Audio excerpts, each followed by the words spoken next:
Olá, que bom estarmos juntos novamente agora nessa aula 3 do módulo 5 do curso de revitalização de igreja. Nós estamos falando nesse módulo sobre os 7 fatores da revitalização. Já falamos sobre o primeiro fator, sobre como tirar essa igreja de uma cultura de manutenção para uma cultura de multiplicação. Falamos também sobre práticas espirituais, exatamente isso, como criar experiências pessoais que tornam a gente um imitador de Cristo e como aprender a contar as nossas próprias histórias para compartilhar Jesus.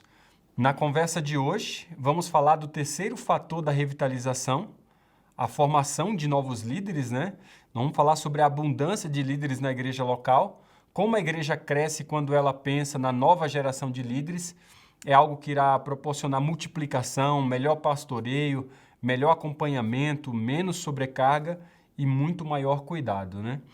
A igreja que está em processo de declínio, normalmente, principalmente as igrejas que estão estagnadas em processo de declínio, normalmente tem escassez de líderes. Isso é fato. Na maior parte das igrejas que a gente visita, analisa, presta consultoria, a gente treina, a maior parte dessas igrejas tem escassez de liderança. E o resultado natural desse problema é que poucos líderes, né? Você vê que os poucos líderes que a gente tem acabam ficando sobrecarregados, consequentemente tem distorção de prioridades, né? Você tem aí a questão da centralização também, questão da desmotivação e, por fim, uma incredulidade da mudança na própria liderança, né? A maior parte dos líderes, eles acabam se tornando líderes estéreis, né? Perpetuando assim uma visão muito mais gerencial do que, na verdade, uma visão pastoral. Nessa aula, nós vamos trabalhar duas estratégias para a gente desenvolver melhor a liderança, né? E não somente desenvolver, a gente tem uma liderança multiplicadora. Então, a gente vai falar sobre essa ideia de que cada líder discipula um outro líder, cada líder ele gera outros líderes na igreja local. E também nós vamos falar sobre como que a gente pode engajar os formadores de opinião para que a gente tenha uma igreja com muito maior influência, tá bom? Isso é tão importante porque, como eu disse anteriormente, as igrejas em estágio de estagnação e declínio normalmente possuem 3 desafios quando falamos de liderança, né? Primeiro é a escassez, propriamente falando, de líderes. Você não tem líder, você vai numa congregação, você vê 2, 3 gatos pingados ali, basicamente fazendo um monte de coisa, né? Então você tem escassez, a necessidade de formação de líderes. Quanto mais líderes a gente tem, mais a igreja é pastoreada, mais a igreja tem a oportunidade de se multiplicar também. A outra questão tem a ver, se ela não tem líderes, os que têm mentalidade de liderança estéril. Ou seja, eles não se multiplicam, eles não passam um legado. Eles ficam um tempão na liderança, mas deles não fluem outros líderes. E a última questão tem a ver com a perda de senso funcional. Quando a gente fala de perda de senso funcional, nós estamos falando dessas igrejas que elas, de certa forma, eles passaram por um processo onde a liderança está sequestrando a função dos outros, né? A gente já falou isso do pastor distrital, quando o pastor distrital acaba assumindo o lugar do ancião local, ele acaba fazendo muitas das questões do ancião local e, consequentemente, o ancião vai fazendo outras coisas que outras pessoas vão fazendo e quando você vê, você tem uma igreja disfuncional. O resultado, primariamente, quando a gente vai analisar esses 3 pontos, e aqui eu quero começar com a escassez de liderança, os resultados na igreja local são muito fortes. Primeiro é que você tem uma sobrecarga nos poucos líderes que você tem, né? Então, como tem pouca gente, então aquelas poucas pessoas têm que fazer muita coisa, o que faz com que nós tenhamos um segundo problema no meio deles, que é a distorção de prioridades. Aquilo que eles deveriam fazer muito bem, eles não fazem porque eles estão tendo que fazer o trabalho de um monte de outras pessoas. É aquela famosa frase de que tem pouca gente carregando o piano, né? Depois você vai ter um outro problema por causa da escassez de liderança, que é a centralização. Eu até, conversando com alguns líderes, ele disse o seguinte, olha, pastor, até no início é até gostoso, sabe? Bacana, a gente tem a chave do prédio da igreja, todo mundo liga para nós para pedir as coisas, para fazer tudo, só que numa sequência, logo um tempo depois, isso parece que cansa, parece que você não sente mais tanta alegria nisso aí, é meio que escravizador, porque tudo da igreja depende de você. Então, no início, a centralização pode até ser um negócio bacana, gostoso, vai massagear bastante o seu ego, mas depois cai-se numa rotina e você percebe de que tudo depende de você e isso machuca. Isso, de certa forma, faz com que você perda a sua energia de poder fazer outras coisas que você poderia fazer para o reino de Deus. E tem um quarto problema diante disso, né? Além de ter sobrecarga, distorção de prioridades, centralização, pode muitas vezes também vir a questão da desmotivação, né? Por que vem a desmotivação? Porque além de você estar fazendo, tem gente metendo pau, criticando, falando. Não fazem nada, mas criticam. Normalmente, assim, as pessoas que mais criticam são aquelas que põem menos a mão na massa, né? E, por fim, quando você está desmotivado, muitas vezes pode chegar a incredulidade, né? A incredulidade de que pode haver uma mudança na liderança. Essa tem sido a razão, porque muitos até bons líderes têm entregue os seus cargos e dito para muitos pastores assim, olha, esse ano eu não quero assumir cargo porque eu quero continuar meus estudos bíblicos, isso está atrapalhando, eu quero fazer isso está atrapalhando ou aquilo. Na verdade, eles não encontraram a sintonia, a razão, a causa daquela função e por isso eles acabam pedindo para sair. É claro que há o outro lado também, mas o fato é que isso é ilógico da perspectiva do evangelho de que a gente use aquela frase, né? Esse ano eu quero descansar. Não faz o mínimo sentido da perspectiva do evangelho porque nós somos chamados a ministrar, nós somos chamados a participar, nós somos chamados a ser uma igreja que proclama, que testemunha, ou seja, que se envolve. Então, quando eu ouço essa frase de que, não, esse ano não quero receber cargo, eu quero simplesmente ficar numa boa, só descansar, eu estou dizendo o seguinte, olha, eu quero ser um membro de consumo, eu não quero ser um membro produtor. Embora existam todas essas questões dentro da liderança, o nosso objetivo aqui é exatamente acabar com esses resultados da escassez de líderes, porque na abundância de líderes, você não vai ter sobrecarga, você não vai ter distorção de prioridades, não vai ficar centralizado tudo na tua mão, você não vai desmotivar tão facilmente, você não vai estar tão incrédulo quanto a mudança. O resultado do outro lado de uma liderança estéril, que é aquele segundo fator que eu falei para você, a primeira coisa, quando você não tem líderes que geram outros líderes e que deixam um legado numa nova geração de líderes, é a perda do próximo grupo que vem aí, né? A perda da próxima geração de liderança. Então, eu conheço muita gente que ele não deu espaço, os jovens vieram, passaram uma meia-idade e eles tiveram aquele gap de não assumirem a liderança na igreja. Então, os líderes continuaram tempo demais e a nova geração não assumiu a liderança e essa geração basicamente foi perdida. Por quê? Por causa de mentalidade de líder estéril. Né? Outra coisa é a cultura de manutenção, de declínio. Nós já falamos bastante sobre isso aqui. Quando a liderança não tem cultura de multiplicação, o que lhe sobra é cultura de manutenção e normalmente daí para baixo. Né? Aí você tem líderes que são muito resistentes também à mudança. Né? Eles, na verdade, embora encarem o seu contexto, vem muita dificuldade para se desvencilhar daquilo que eles estão acostumados a fazer muito tempo. Embora o vintage, de certa forma, é esse resgate de caminhos esquecidos, a gente diz, né, que os antigos roubaram as nossas melhores ideias, e de fato é verdade, quando a gente vai pesquisar um pouco lá atrás, a gente vai ver que muita coisa que a gente está falando aqui já existia, não é nada novo. Mas esse resgatar de questões de caminhos esquecidos tem a ver também com o processo de contextualização à nossa realidade, de um mundo que é cada vez mais digital, de um mundo de contexto pós-pandemia. É desse mundo que nós estamos falando, tá? Outra coisa que você tem de resultado de uma liderança estéril é nostalgia e tradicionalismos culturais herdados, né? Não é de uma tradição que é fruto de um legado da história dos nossos pioneiros, do nosso movimento. Não, são tradicionalismos herdados que não tem nada a ver com o evangelho. Né? São tradicionalismos que têm muito mais a ver com a nossa questão pessoal de consciência do que aquilo que realmente vai fazer avançar a obra de Deus. Então a gente tem líderes aí super nostálgicos que estão vivendo uma igreja que não existe mais e que é preciso se colocar na abertura de uma igreja que é muito mais contextual, de uma igreja que vem também para as novas gerações. Do contrário, a gente mantém uma igreja do estilo como nós gostamos, mas simplesmente daqui a 10 anos ela não existe mais, porque a gente não deu oportunidade para que houvesse contextualização para a geração seguinte. Né? Isso faz com que normalmente a igreja tenha muita dependência de personalidade. É quando um grupinho acha que são os donos da igreja e eles querem assumir a prerrogativa de Cristo, porque somente Cristo é o cabeça da igreja. né?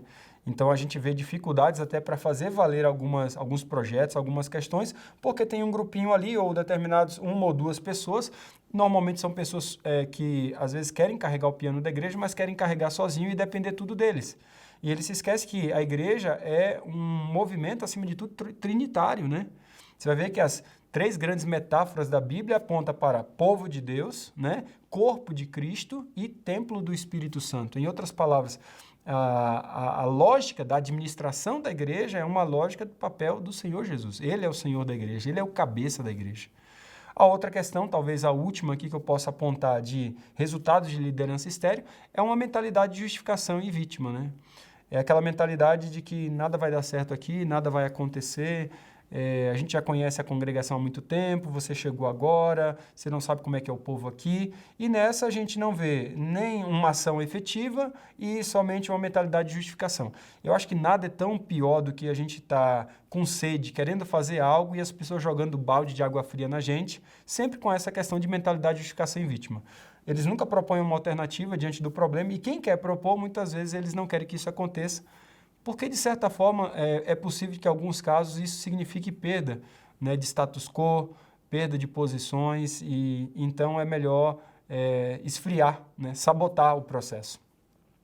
Dentro do terceiro fator, que é perda de senso funcional, os resultados são gravíssimos, né? Você tem a perda da visão pastoral, porque aí a liderança ela está muito mais preocupada com o prédio e os programas. Você tem a perda da visão apostólica, né? Normalmente a gente acaba fazendo tudo para dentro do que fazer as coisas para fora.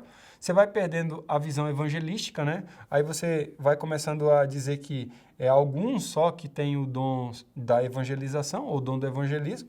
E aí você vai segmentando isso a grupos. E aí a gente usa até aquelas linguagens, né, de elite missionária, ou os 300, ou sei lá, o que a gente queira. E a gente está tirando com essas nomenclaturas a oportunidade de que, na verdade, o povo de Deus todo, na sua totalidade, é chamado para ser elite. Não um grupinho específico que dá isso do bíblico enquanto os outros estão olhando as coisas acontecerem.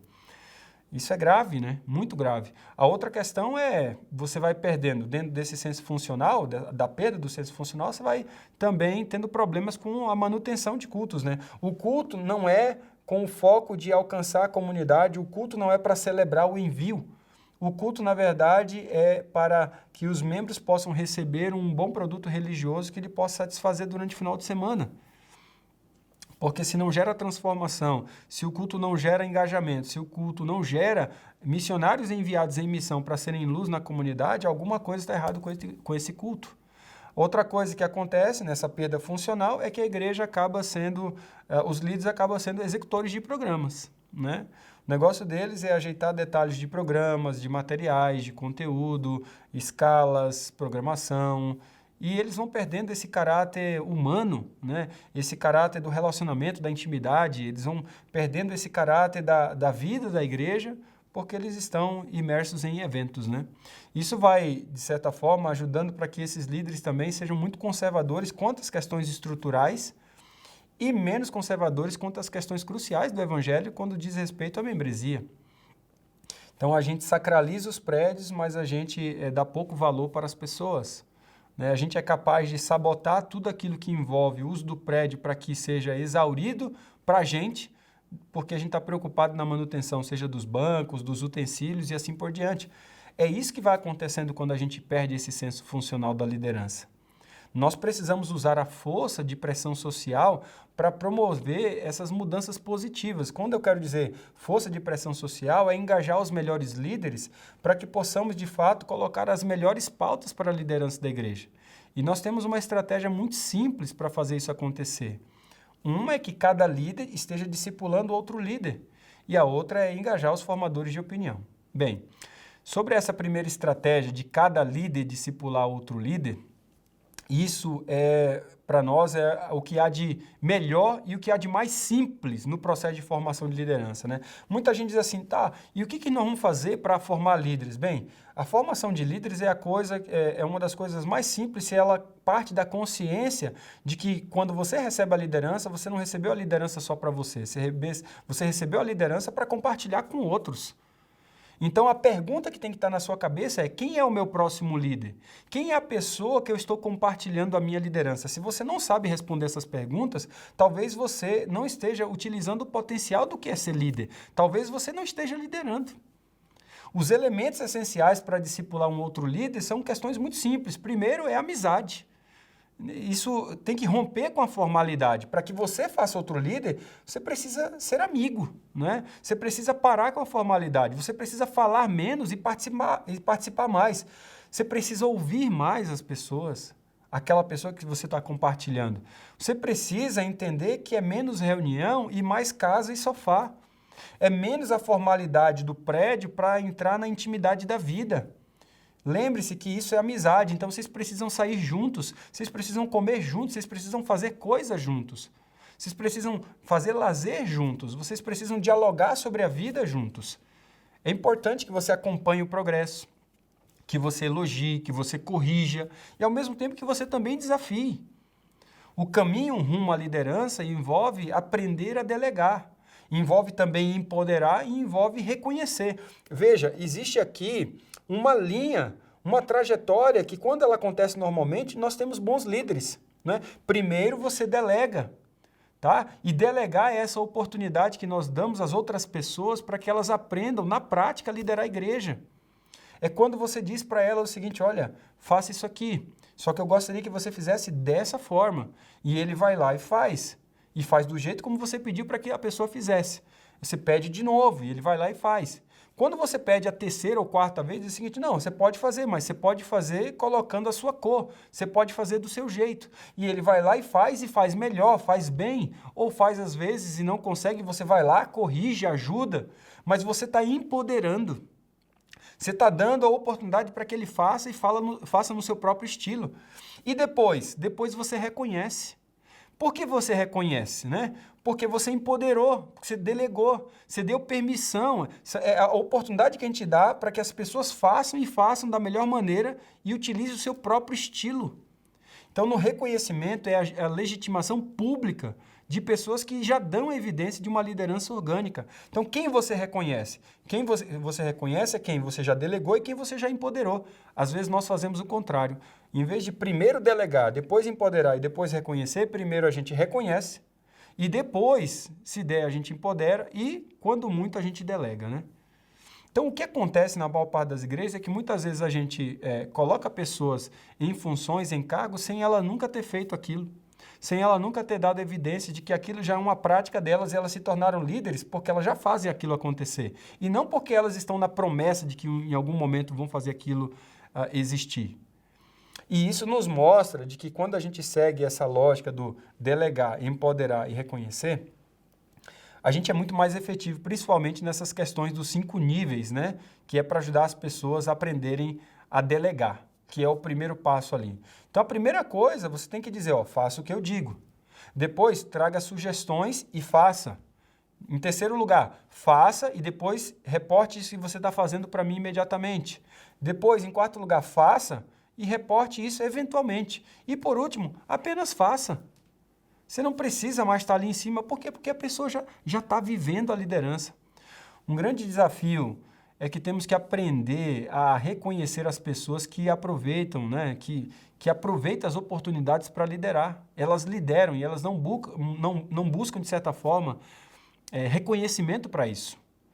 E eu admiro essas pessoas que simplesmente fazem, mas fazem por significado, fazem porque elas acreditam, fazem por uma causa. Né? Pessoas que vivem a liderança, elas devem ser reconhecidas pelo seu modo de vida e não pelo seu status social, acadêmico, filiação em alguma família, né? Ou algum grupo, ou até mesmo eloquência. Não. A liderança envolve esse princípio que a gente chama de princípio do sacrifício, né?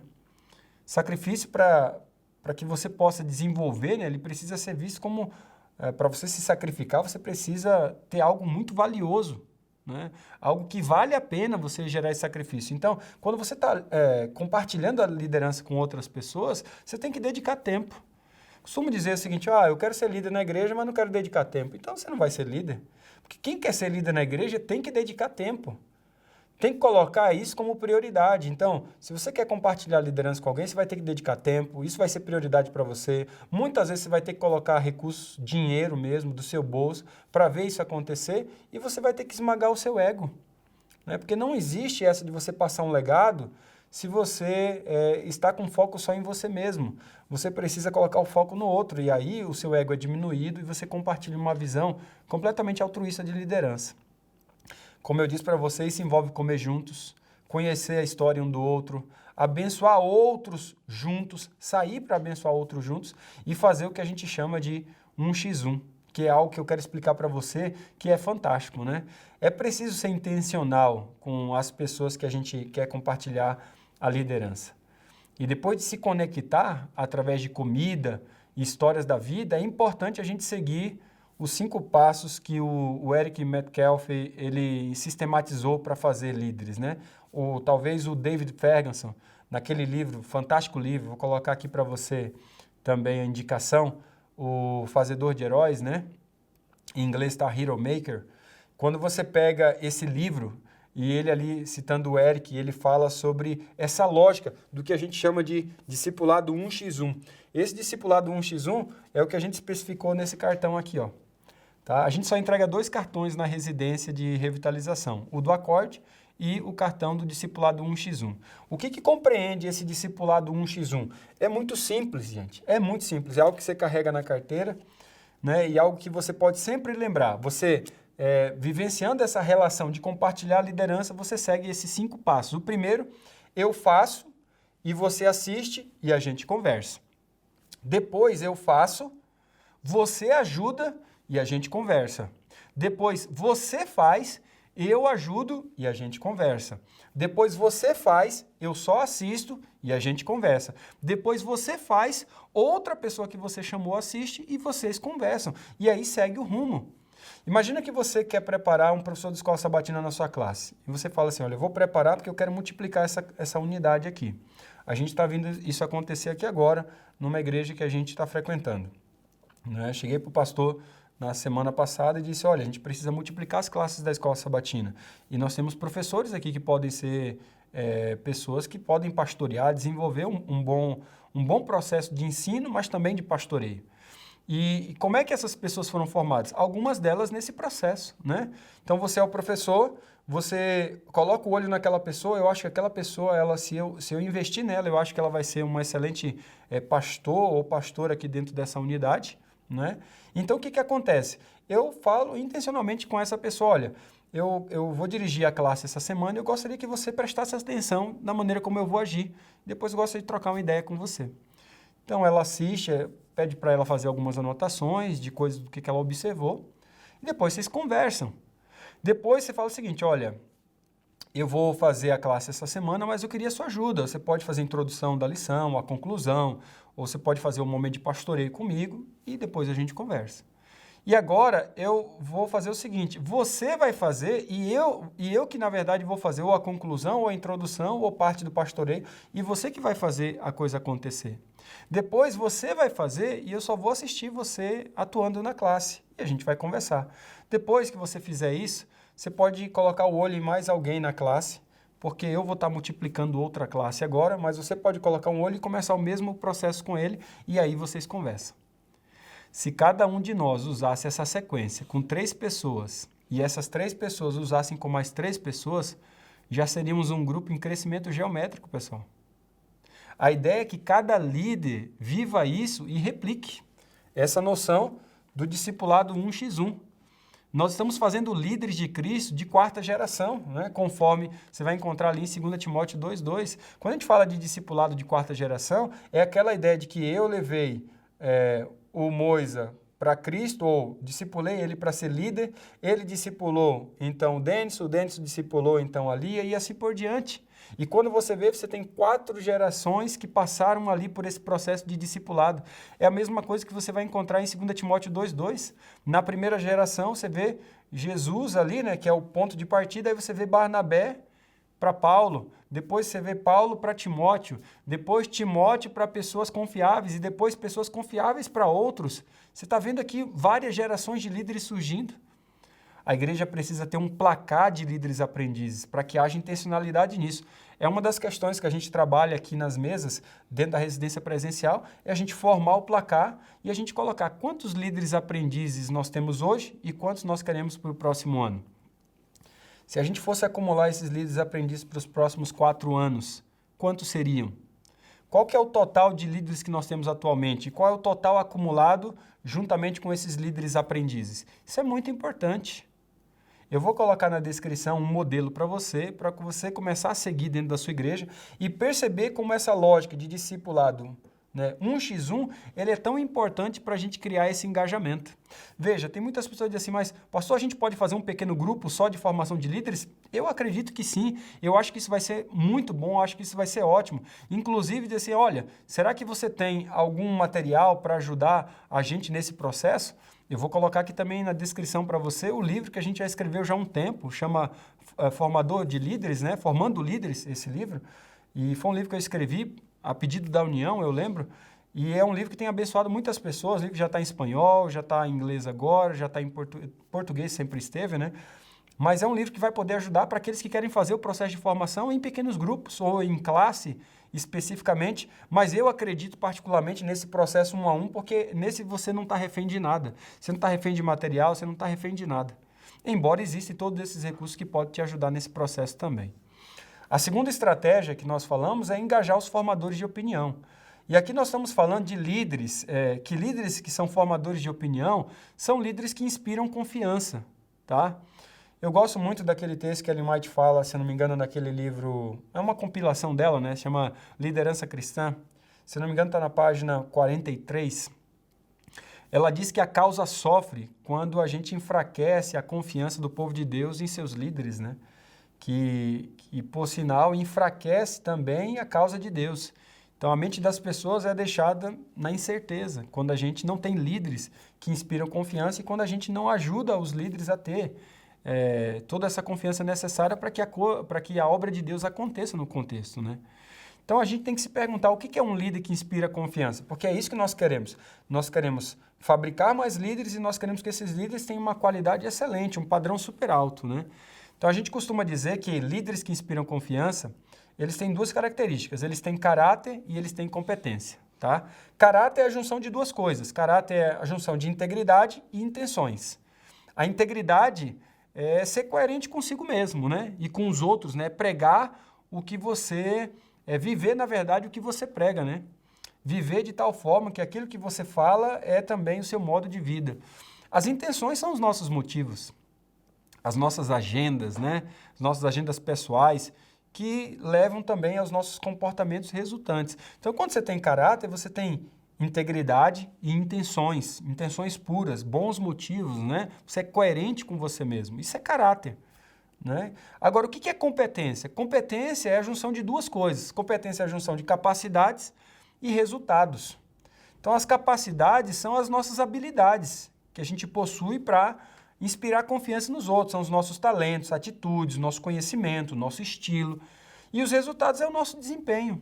Como é que a gente faz as coisas corretas, corretamente, poderia dizer assim, né? Como é que a gente faz as coisas, não somente que sejam boas, mas faz pelo motivo correto.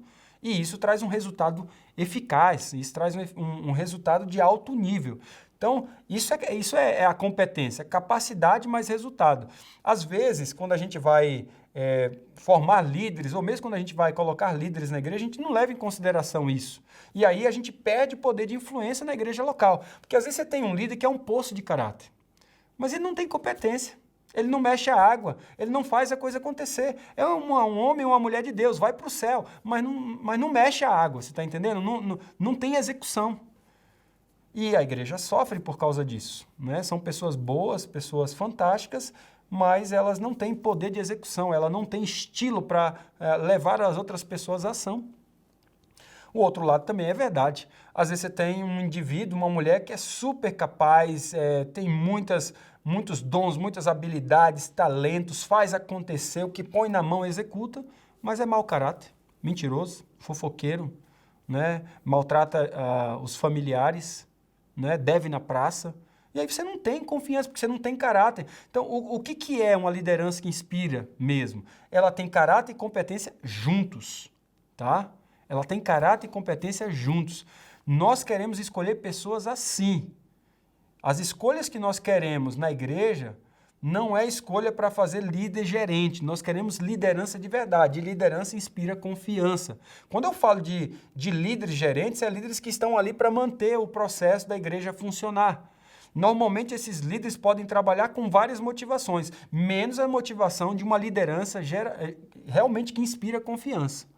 Então, você vai ter, dentro dessa gama de gerentes de igreja que trabalham na motivação da rebeldia, da desistência, da raiva. Eu já vi gente que faz as coisas, mas fazem com raiva.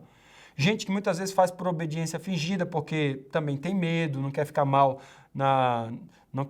com determinados grupos de pessoas. Gente que faz por obediência voluntária, mas na verdade ele está pensando em recompensa, num cargo, numa função, no status quo, numa amizade com A, com B. Tem gente que tem carências emocionais diversas e elas manipulam a si próprias dentro desse contexto, né? Tem até gente que é disposta a cooperar e faz aquilo por um dever, acha, pô, estou na igreja, meu dever é fazer isso mesmo. Mas, gente, liderança de verdade trabalha com outro tipo de motivação. Primeiro, trabalha com comprometimento sincero, faz isso por amor, faz isso com paixão.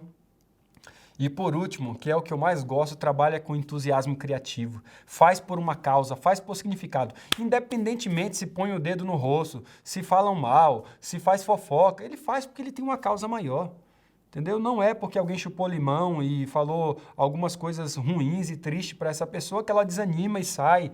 Não, essa pessoa está firme ali porque tem uma causa maior do que essas trivialidades que realmente a mantém firme no processo. É significado, é entusiasmo criativo, é comprometimento sincero. Quando a gente trabalha com pessoas assim, você vê uma liderança com uma outra motivação e que inspira confiança. Sabe que naquele livro do Franklin Covey, do filho dele, né? O M.R. Covey, eles trabalham sobre essa questão da velocidade da confiança. O livro é excelente, recomendo você dar uma lida. E lá ele trabalha os 13 comportamentos fundamentais comuns aos líderes que são altamente confiáveis. Tá? Ele diz que a confiança ela é estabelecida pela ação. E quais são esses 13 comportamentos, né, que são basicamente parâmetros que os Covey ali, ele preconiza, né? E ele fala isso ele chega a dizer que isso é que a confiança, na verdade, é o melhor investimento que você pode fazer, principalmente na questão de relacionamentos, né? Se você quer ver comportamentos e atitudes sendo mudadas no seu contexto, é você levar a essa consciência de líderes que inspiram confiança. Então, eu quero falar para vocês desses 13 comportamentos fundamentais comuns a esses líderes, né? Esses líderes que são altamente confiáveis, e ao redor de todo mundo eles catalogaram esses 13 comportamentos e eu acredito que serve para nós também. Esses comportamentos são baseados nos princípios que norteiam a confiança com base nos relacionamentos, que tem tudo a ver com o contexto de igreja. A primeira coisa de líderes que inspiram confiança é que eles falam francamente. Eles dizem a verdade, né? Deixe as pessoas saberem onde você está, né? Demonstre integridade. O oposto disso, quando você não vive, não fala francamente, é líderes supostos líderes, na verdade, né? Que mentem, que enrolam, contam muitas verdades, né? Fala de forma ambígua, lisonjeira, né? Então, quando você não tem líder que fala francamente, você tem muita dificuldade, né? A outra coisa, a segunda, é demonstrar respeito. Líderes que demonstram confiança, que passam, que inspiram confiança, demonstram muito respeito. Eles estão preocupados genuinamente com os outros, né? Especialmente com os que nada podem fazer por você. Minha mãe que dizia, né? Se você quiser conhecer uma pessoa, coloque alguém sem nenhum atrativo diante de si e perceba a sua reação. E um outro colega lá na faculdade que dizia também, né? Se você quiser conhecer uma pessoa, dá-lhe poder. Isso é uma verdade para muita gente, né? Quando recebe o poder, vive o oposto. Qual que é o oposto? Não se importa, não demonstra preocupação com os outros, respeita apenas quando alguém lhe é de interesse, né? Pode lhe trazer algo em troca. E é muito triste, né? Então, demonstrar respeito é algo que é fundamental nos líderes que inspiram confiança. Em terceiro lugar, esses líderes criam transparência. Eles não têm segundas intenções, eles não ocultam informações. Vai pensando aí nos líderes que você tem na igreja, se eles têm essas características, tá? E vai percebendo onde você também, que é líder, pode melhorar, pode crescer, porque pode ser que numa dessas áreas você precisa crescer bastante. Quando a gente está falando desses que criam transparência, eu estou falando de gente que age assumindo a premissa de que aquilo que você é aquilo que você recebe. O oposto disso é reter informações, é manter segredo, é criar ilusões, é fingir. Em quarto lugar, líderes que inspiram confiança corrigem os erros. Ele não encobre as coisas, não fica se justificando o tempo inteiro. Tá? Ele ratifica onde for possível o que tem que ser feito, vai lá, vai corrigir. Não deixa que o orgulho dele atrapalhe o caminho para agir corretamente. O oposto disso você sabe, né? O oposto é não admitir nem reparar os erros, é encobrir os erros, né? Ficar se justificando o tempo inteiro. Em quinto lugar, líderes que inspiram confiança são líderes que demonstram lealdade. Ele reconhece a contribuição dos outros. Ele fala sobre as pessoas ausentes como se elas estivessem presentes. Elas dão o crédito profusamente, não tomam o crédito para si. O oposto é entregar aos outros, né? É roubar o crédito, é elogiar as pessoas na sua frente e depois difamá-las por trás. Isso é o oposto, né? De pessoas que demonstram lealdade. Em sexto lugar, tem a ver com produzir resultados. Se você prestar atenção, o que eu falei desses 5 primeiros tem a ver com caráter. Os próximos 5 que eu vou falar tem a ver com a competência. Veja, líderes que inspiram confiança, eles produzem resultados.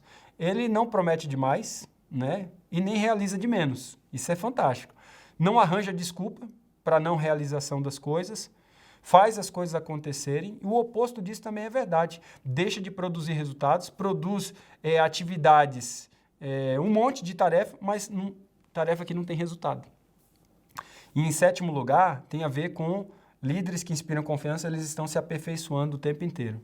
Eles desenvolvem sistemas de feedback, eles gostam de feedback, gostam de receber como que eles podem melhorar, tanto formais quanto informais, né? E eles agem em cima desses feedbacks. E é tão interessante isso porque eles aprendem com os erros, né? Isso é tão bom, eles se aperfeiçoam continuamente, sendo um eterno aprendiz, gosta de estudar, de ler, procura, quer ouvir as pessoas, agradece os feedbacks que recebeu e não acha que isso esteja ferindo eles, acima deles, né? Pelo contrário, o oposto disso, você sabe, é piorar, né? É não investir em melhora pessoal, é forçar cada problema a ter uma solução única, que é a sua própria, né?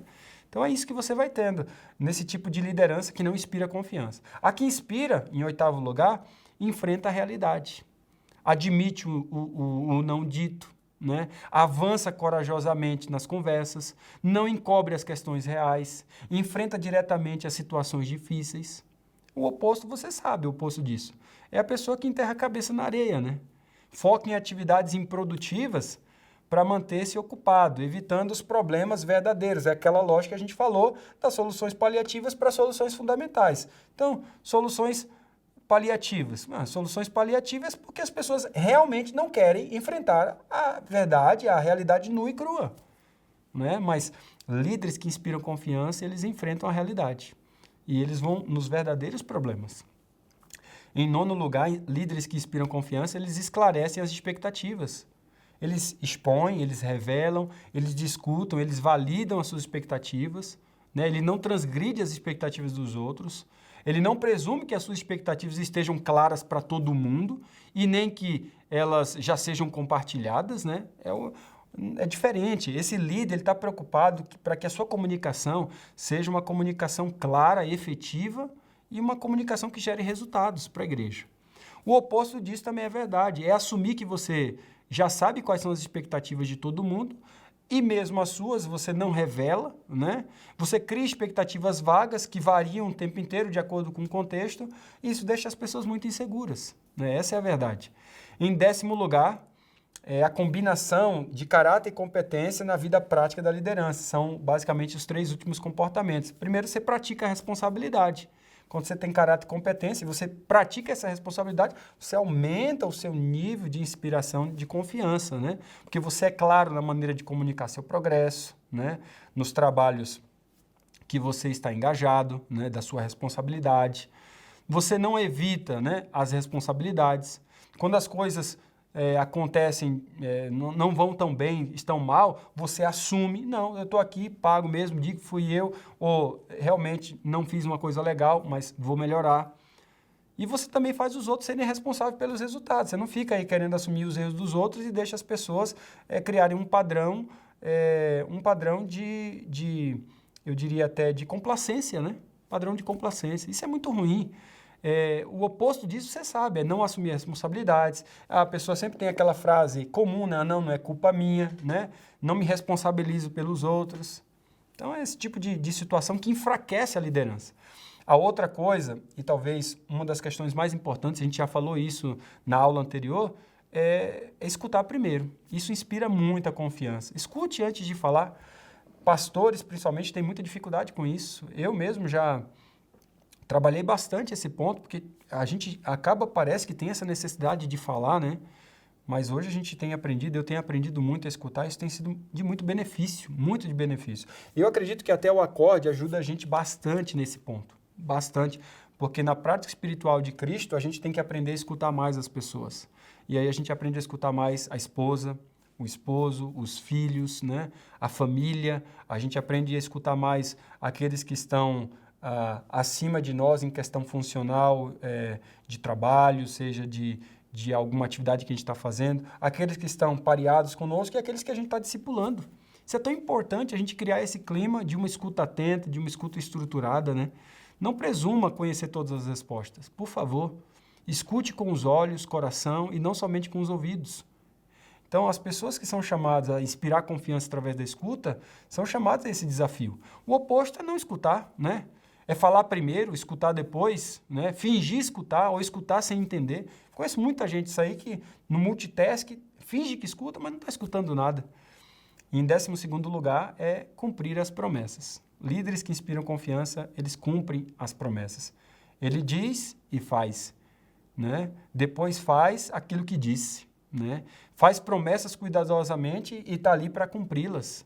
Ele cumpre as promessas. Ele não tenta se justificar ou manipular as promessas que não cumpriu. O oposto você conhece também, é quebrar compromissos, é não cumprir as promessas, é fazer promessa vaga, é se esquivar, é não assumir qualquer compromisso. Isso detona a liderança, né? E por último, 13ª característica de líderes que inspiram confiança, são líderes que confiam nos outros.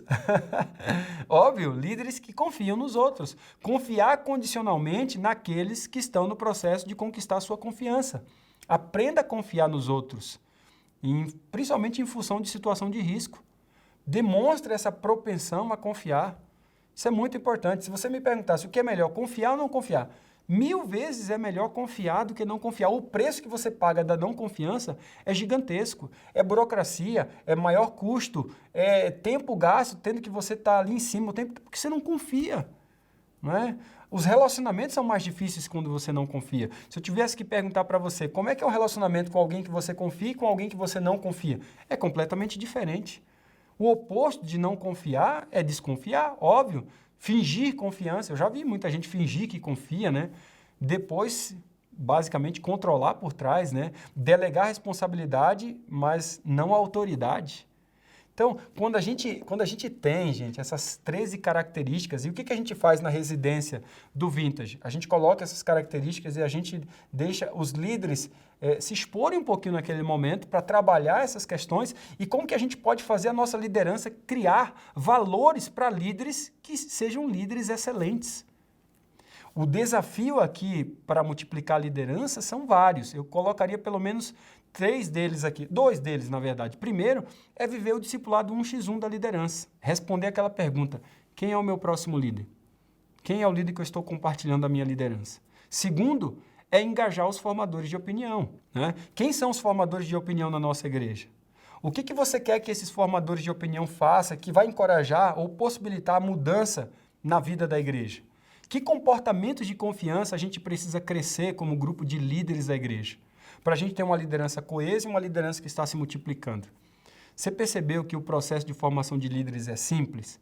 Ele é muito orgânico, eu não precisei aqui dar para você, né, esquemas, né, processos ultra mirabolantes, não. Muita gente me pergunta se eu tenho algo para ajudar as pessoas a formarem líderes em pequenos grupos ou classes. Eu já falei, nós também temos. E eu vou colocar aqui na descrição o seu acesso ao livro Formando Líderes, algo que você pode fazer em grupos, tá bom? Mas eu acredito muito no discipulado de líderes 1x1. você não precisa de nada, apenas compartilhar a liderança da vida que Deus te deu, né, com outras pessoas. É vida com vida, né? E eu acho que foi assim que Jesus fez. Então, o desafio para você nessa aula é você reunir os líderes da igreja na comissão e compartilhar isso.